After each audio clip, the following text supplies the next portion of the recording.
At Arizona State University, we've made online education better, smarter, and more personalized so you can go further in your aspiring field. I decided to pursue medicine once I realized that ASU did have the online program for biological sciences. You're still required to learn the same curriculum. You're still being tested on the same content that anyone would be tested on in person. The comprehensiveness of the program prepared me so well for medical school. Explore over 350 plus programs at asuonline.asu.edu. All right, let's dive into this. You've sent over a really interesting, actually fascinating collection of stuff all about Val Kilmer's career. It seems like you're really looking to get a good grasp on just how much he's done. Across film and television, I mean, we've got a pretty detailed list of all his movie roles, some TV appearances, and even those search terms you included. Those are really helpful. They give us a sense of what you find most interesting about him, like his most iconic characters, and even, his health journey. Yeah. So basically, our mission here is to go through all of this and really pull out what's most important about Val Kilmer's career, what stands out, what's essential. You know what I mean? Yeah, absolutely. I think what jumps out at me right away is the range. Like, it's not just a long list of credits. It's journey through all these different genres and characters, comedies, dramas, action, sci-fi. He's done it all. It suggests someone who's really driven to explore all these different facets of acting. Totally. So let's rewind back to the beginning, the 80s. It looks like his first role was in Top Secret back in 1984. He played Nick Rivers. Mm-hmm. Now, for anyone who hasn't seen this one, it's a totally wild comedy spoofing spy movies and musicals. Yeah. It's really something else. Yeah. We talk about starting your career with a bang. He was clearly not afraid to just go all out and be funny. It's interesting that he started with a broad comedy performance like that. It sets a foundation of versatility right from the start, which might surprise people who mostly know him from those more serious roles later on. It makes you think about how that early experience maybe shaped his willingness to take on such a diverse body of work. Yeah, and then just a year later, in 1985, there's Real Genius. He played Chris Knight. This one sort of became a cult classic over time. Right. It had this really dedicated fan base. He plays this super bright, kind of mischievous physics student. It's a different energy from the straight-up silliness of Top Secret, more like a charming kind of intellectual rebellion. Absolutely. With Chris Knight, he really tapped into a different type of charisma. It's that sharp wit mixed with this, anti-establishment vibe. It's not just making people laugh. He's actually embodying this brilliant mind that's not afraid to challenge the rules. And you actually see that kind of rebellious intelligence pop up in some of his later roles, too. And then 1986, a big year, for sure. One of his most recognizable roles, LT, Tom, Iceman Kazansky in Top Gun. I mean, this movie was huge culturally. Yeah. It defined the 80s in a way. And Iceman is such a memorable character. Right. That cool, collected, almost arrogant rival to Maverick.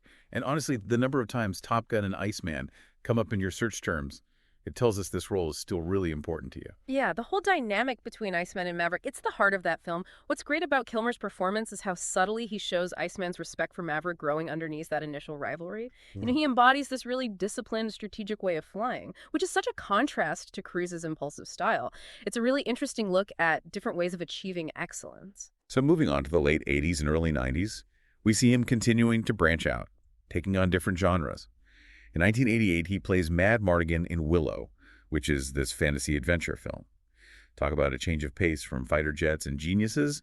Now he's a swashbuckling mercenary. Willow really highlights his ability to embody a more classic, heroic action type of role. And within this fantasy setting, too, it really broadened his appeal, showed he was comfortable in these different cinematic worlds.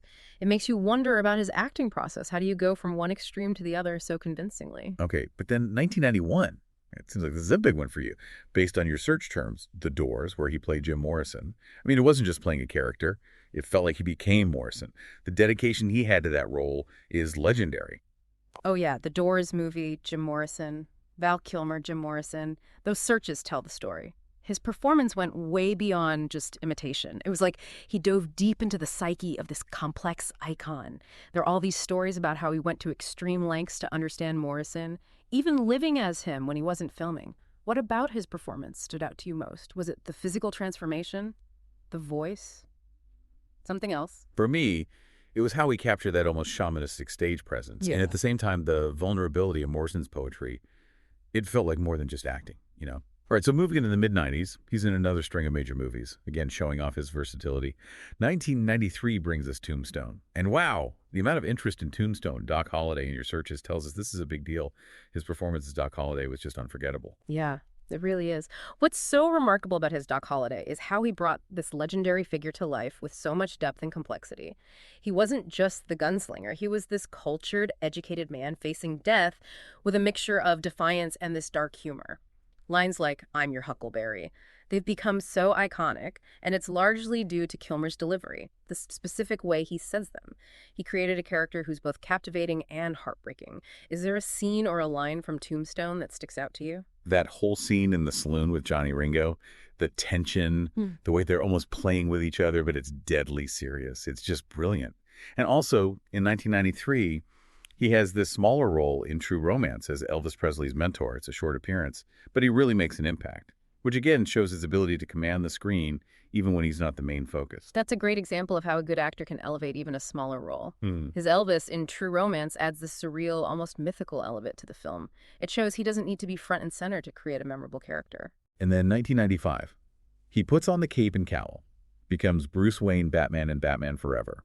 It looks like you're interested in how he stacks up against other actors who played Batman. Yeah, taking on Batman, it's a big deal for any actor. Kilmer brought his own spin to the role. Maybe a more world-weary Bruce Wayne really struggling with his past, even though the film itself was more lighthearted. His performance gave us glimpses of that darkness, that internal conflict. What did you think of his interpretation compared to other actors who've played Batman? I think he captured that internal struggle really well, the conflict between the public face and the vigilante. And that same year, 1995, he's also part of this incredible ensemble cast in Heat, playing Chris Shaherlis, another example of him blending into this high-caliber group of actors and contributing to this powerful, really realistic crime drama. Heat is such a great example of ensemble acting. And Kilmer's portrayal of Chris Shaherlis, this intense, kind of detached guy, he was crucial to the film's authenticity. He held his own next to Al Pacino and Robert De Niro, which says a lot about his skill and presence. So moving into the later part of his career, we see him doing voice work, like in The Prince of Egypt in 1998, where he voiced Moses. It's a totally different side of his talent. Right. Using only his voice to convey all that emotion and weight. Voice acting is really its own skill set. You're relying completely on your voice to bring that character to life, and to lend his voice to someone as iconic as Moses in a major animated film, it speaks to his versatility and the power he has in just his voice alone. We should also touch on some of his TV roles. You mentioned Comanche Moon, and he voiced Ki-T-T in the 2008 Knight Rider reboot. And he had appearances in shows like Entourage and Psych. It seems like he's been consistently engaged with all these different ways of telling stories. It shows a willingness to explore different formats and connect with a wider audience, too. Voicing Ki-T-T, this beloved character from TV history, that taps into nostalgia. And his appearances in more current shows highlight his ability to adapt. We definitely can't skip over Top Gun Maverick from 2022. I mean, the fact that Top Gun Maverick and searches like Val Kilmer Top Gun Maverick, even Tom Cruise on Val Kilmer Death, are so prominent. It tells us that his return as Iceman was really significant for you. It's a powerful moment for a lot of viewers. It was more than a cameo. It was this really moving continuation of Iceman's story.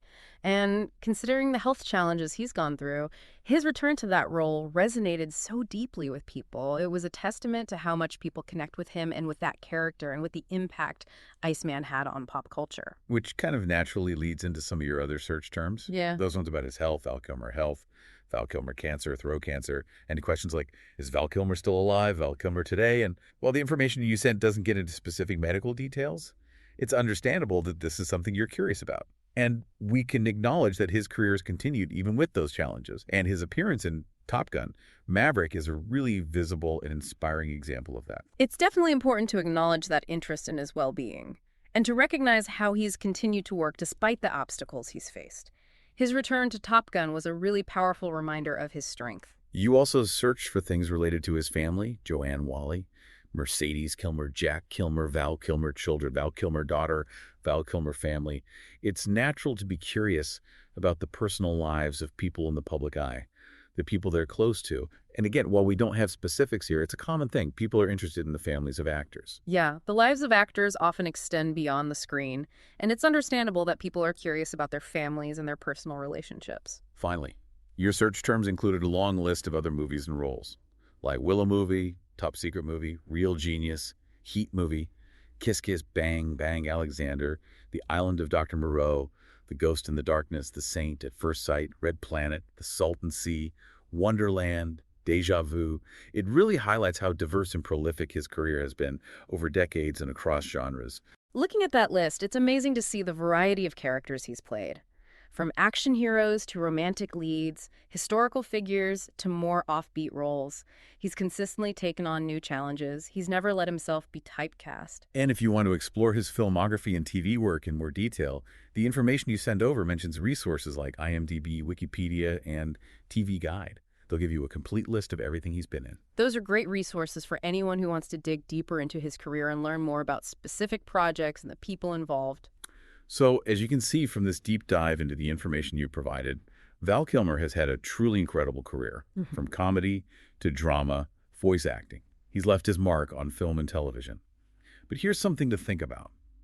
When you look at all the different characters he's played, what do you think is the common thread in his most compelling performances? Is this a certain intensity, vulnerability, or something else entirely? Something to consider as you continue to explore his work. Today is your lucky day. Today is the day that our $3 website works for you, paying you directly to your PayPal daily. Imagine $3 ongoing continuous payments to your PayPal account.